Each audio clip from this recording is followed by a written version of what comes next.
પાટીદાર સમાજ ફરી ઈડબ્લ્યુએસને લઈ મેદાને આવશે તેમ લાગી રહ્યું છે। ત્યારે ભાજપ આગેવાન વરુણ પટેલે ઈડબ્લ્યુએસ નહીં મળે તો પાટીદારોના રાજકારણનો અંત આવી જશે એમ કહી નિશાસો નાખતા તેમના આ નિવેદનને અલ્પેશ કથિરિયાએ સમર્થન આપ્યું હતું। ઈડબ્લ્યુએસ નહીં મળે તો પાટીદારોના રાજકારણનો અંત આવી જશે। ભાજપના પાટીદાર નેતા વરુણ પટેલે નિશાસો નાખ્યો હતો તો વરુણ પટેલના નિવેદનને પાટીદાર નેતા અલ્પેશ કથિરિયાએ સમર્થન આપ્યું હતું। અલ્પેશ કથિરિયાએ જણાવ્યું હતું કે પાટીદારો સહિત અન્ય સમાજને ઈડબ્લ્યુએસ મળવું જોઈએ। ભાજપમાં અગ્રણી અને પાટીદાર અનામત આંદોલનના નેતા વરુણ પટેલની સોશિયલ મીડિયા પોસ્ટ કરી છે, તેનામાં અલ્પેશ કથિરિયાએ સૂર પુરાવ્યો છે। ઈડબ્લ્યુએસ અનામત મળવું જોઈએ, આ મામલે હાઈકોર્ટમાં પિટિશન દાખલ કરાઈ છે। ઈડબ્લ્યુએસ લાગુ થશે તો સ્થાનિક સ્વરાજ ચૂંટણીમાં લાભ મળશે। વહેલી તકે રાજકારણમાં અનામત મળવું જોઈએ।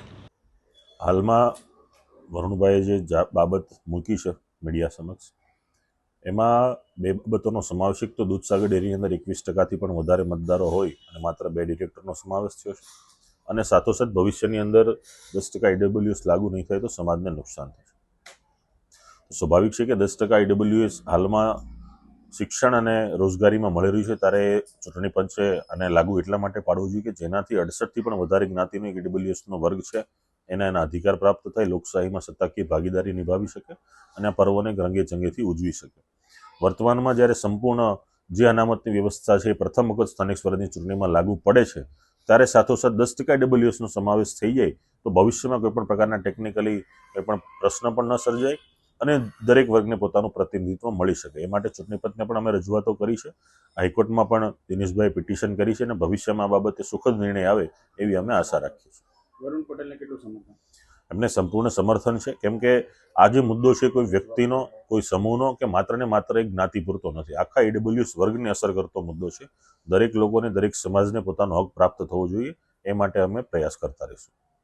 પાટીદાર અગ્રણી વરુણ પટેલે સોશિયલ મીડિયામાં કરેલી પોસ્ટમાં કહ્યું છે કે તાજેતરમાં મહેસાણા અને દૂધસાગર ડેરીની યોજાયેલી ચૂંટણીમાં ડેરીના મતદારોને લિસ્ટ પ્રમાણે પાટીદારોના પ્રતિનિધિત્વ ઉપર કાતર ફેરવવામાં આવી છે। આ સહકારી ક્ષેત્રે પાટીદારોના રાજકીય રકાશ છે।